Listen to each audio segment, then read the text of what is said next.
মই মীৰা শৰ্মা। মই এটা কবিতা পাঠ কৰিবলৈ লৈছোঁ। কবিতাটোৰ নাম কনকলতা। ৰচনা মীৰা শৰ্মা। কনকলতাই ৰেৱতী মোহনক কৈছিল, ককাইদেউ বন্দুকৰ গুলীৰে দেহা থকা সৰকা কৰিব পাৰে, কিন্তু মাতৃভূমিক ভাল পোৱা মনটো ছিন্ন ভিন্ন কৰিব নোৱাৰে।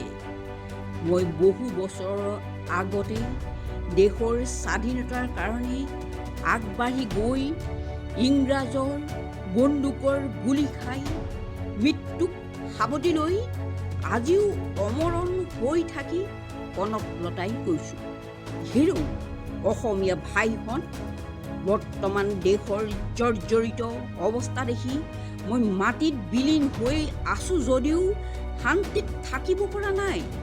মই দেশৰ দুৰ্দিনৰ অৱস্থা চাই বেদনাত মোৰ বুকুখন ভাৰাক্ৰান্ত বিষ হৈ ভাগি ছিগি যায়। ঘৰ শত্ৰু মিলি দেশখন আনৰ হাতত তুলি নিদিবি, সকলো মিলি জুলি পৰি মৰি ৰাখ দেশৰ মান।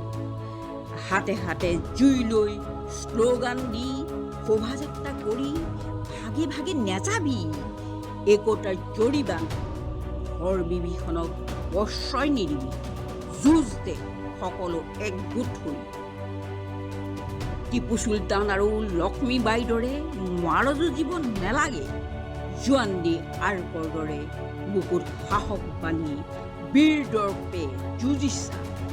মিছা টোপনিৰ ভাও নধৰিবি ভাই ভনীহঁত, বীৰ লাচিতৰ দৰে আগবাঢ়ি যা।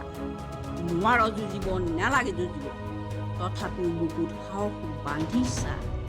যুদ্ধত গ'লে মৃত্যু হয় নিশ্চিত জানিও সাহস বান্ধি যুঁজি তহঁতে ৰাখি যা শ্বহীদৰ নাম। জন্মভূমিৰ মাটি পানী বতাহ সেৱন কৰি মৰিও ৰাখি যা জন্মভূমিৰ নাম। ধন্যবাদ।